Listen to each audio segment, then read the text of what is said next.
change really doesn't seem like change.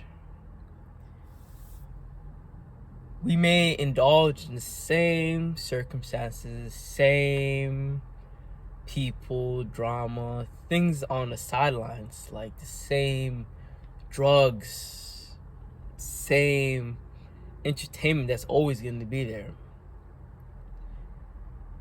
When we're in the process of changing, externally, it may seem that we're still dabbling with these certain things, substance, people that's not ideal with us, aligned with our true vision or ideal lifestyle that we want to be and be around.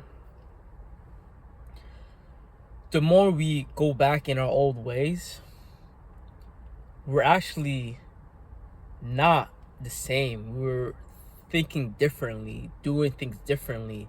Our emotions are not as heightened, as intense, as grabbing towards that set substance or person. We start playing it back, but with awareness now.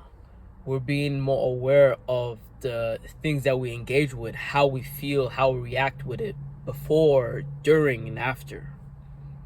How does it make us feel? Because everything is really a feeling. The experience that we put on a pedestal is a feeling that we will feel towards it during the anticipation of the ritual of embarking on towards the journey of it, or just indulging it. The more we're able to do things differently, like switch up the flow. Say you're used to smoking with that person, that environment, that place. Go ahead and smoke, but do it without dopamine stacking it, without the music, without things that you engage with that intensifies it. Just see it for what it is.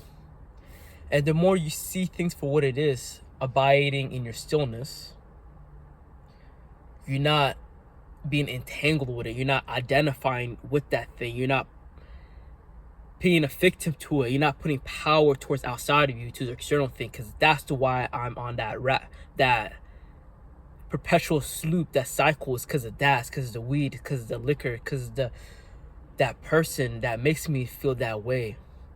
The more you're able to take away that resistance, that feeling that we have for it, and just accepting it for what it is, and accepting us for what we are, just being pure awareness.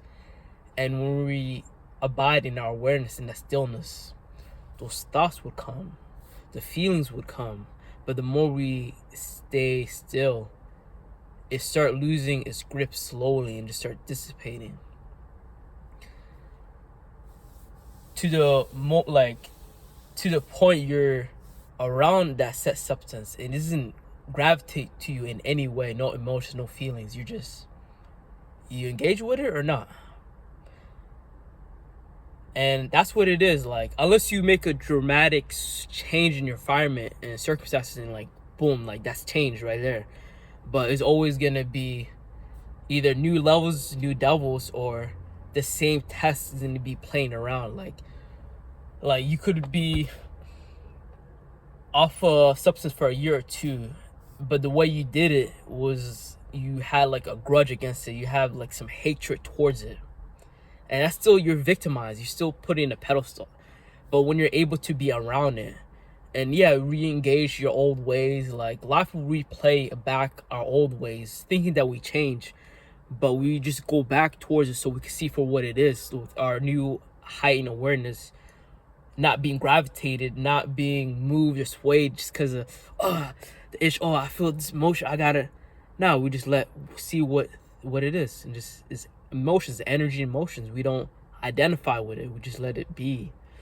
And the more we're able to let that be and reside in our flow, in our stillness, we become the true controllers of ourselves. That's true self-mastery 101. And if you really want to master yourself, tap into my free biohacking self blueprint. And the empowerment blueprint is really special because this is an experience of my 5, 6, 7 years of self-development, of being around like ascended masters and like people in masters in fields of study of knowing themselves, because knowing yourself is like a field in itself, and that's the only greatest, like the cream of the top is knowing yourself. And the more you're able to know yourself, then life start happening for you, not to you, because you're not a victim no more. You regain your power back. You take the keys, the jewels that you gave away, that you became an emotional slave to, that substance, that person, that environment. We take it back towards ourselves. We become ownership. We accept it and we become responsible. And that's the paradox of it. Like, oh, I'm meant to be responsible. No, that's true freedom. But the more comfort we sought after, the more comfort we gain, the less control we have. We're giving our control outside of us for comfort. But the true sovereignty, the sovereign state, the sovereign you, it starts from within. Once you're able to be dominion of yourself, clear out things on your real estate, your consciousness, like these entities, entanglements not serving you. If they're not serving you, it's controlling you. And that's not the life that we want. Like, our ideal lifestyle is being our ideal self, is becoming and being. And all these other things just sprinkles. It's like add-ons, like these materialism, like all these external things that we think that is fulfillment is, it just like we get tired of it, like, you know. But true fulfillment is within, and the more you tap back within, that's like everything.